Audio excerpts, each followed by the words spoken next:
Ready. All right, welcome. So we are here live from the floor of New York Comic-Con. I am here with the artist of Rook Exodus, Jason Fabok. You may also know him from Batman 3 Jokers and the Justice League during the Dark Side War, all sorts of things. It's super excited to be here with you. So I've got to tell you, right? So I was late on wave 1 of Ghost Machine. So I just recently checked out Rook Exodus. And I think it took me a second because the first issue was oversized, or like double sized. Yeah. And it took me a second to get into it. And I came back to it maybe 2 weeks ago. And by the end of issue 1, you were like hooked.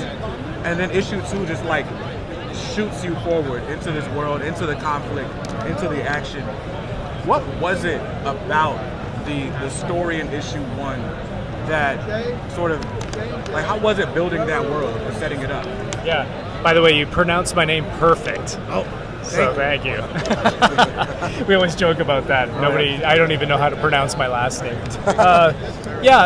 Issue 1, we really wanted that book to build up kind of slowly. We wanted you to get the sense that this character, Rook, is alone in this city, and he's scavenging day by day parts to build his rocket ship.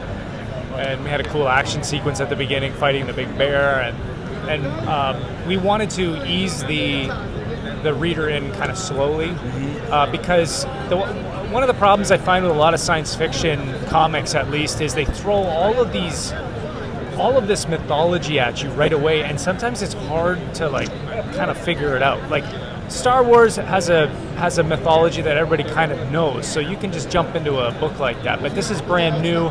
We had to slowly set it up a little by little, especially in that first issue. We didn't want to overwhelm people with it. But part of that was we realized, okay, the first issue has to be extra long. Right. It's got to be like 40 something. If it was 40 pages, then it became 44 pages because we added another scene because we just felt like we needed it to really establish that world right off the bat. But it was a lot of fun, a lot of hard work, and a lot of talking back and forth about what we wanted and how the world would be formed. And then with issue 2, again, it was like, okay, let's take it another step further. Let's keep going with building this mythology out, and it's a lot of fun.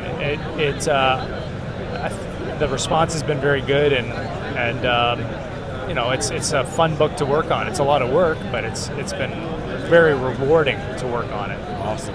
So issue 6 comes out next week. Yep. And then you kind of want a bit of a break until 2025.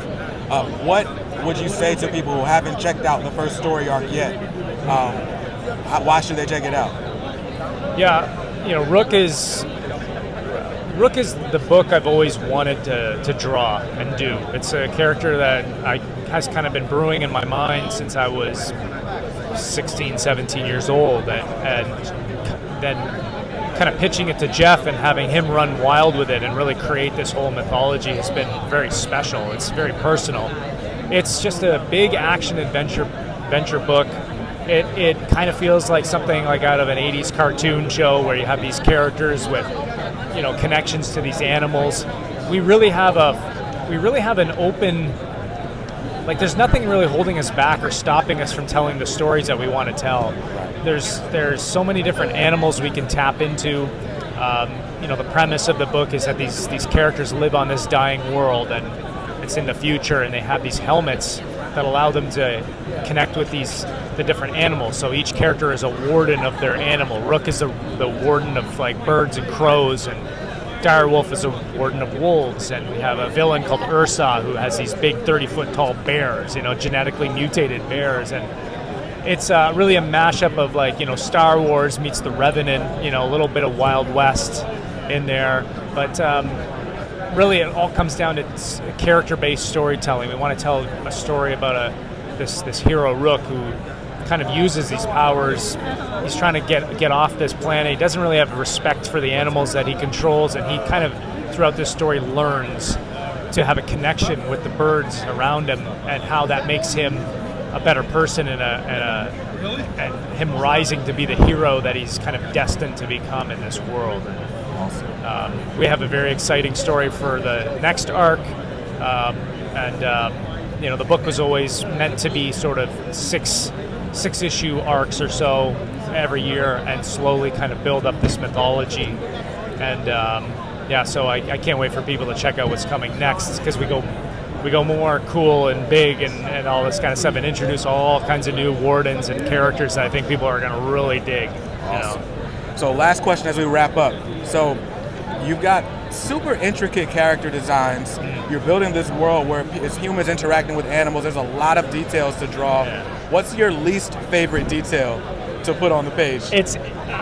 I jokingly say, like, I doomed myself and cursed myself by designing these characters but I wanted to do something that nobody else could really do, and I feel like I've kind of achieved that, but sometimes I shake my head and say, oh man, I wish I would have designed these characters a little different or more simple, but it creates I feel it creates a visual that hasn't been seen in any other comics. There's so much, I don't know, like you said, detail and intricacy, and it's hard to keep consistent, I think, a lot of the times. It's like, oh, I forgot to draw this part of the character this time in this panel, or I flipped the arm guard on the wrong arm and that kind of stuff, but it's always a lot of fun. And when the book is finally finished and colored and you see the final product, you're like, okay, it was worth the fight to get through it. Awesome. And I'm going to make my life even more difficult with the next arc, because there's a character I've designed which is like ridiculous, and I'm going to have to draw this character all the time, but it'll look awesome when it's done. That's all that matters, right? Awesome. Well, we'll have to pick this up in a future episode of Comics Are Dope. Thank you so much for your time, Jason. Awesome, man. Thank you. So have a good one.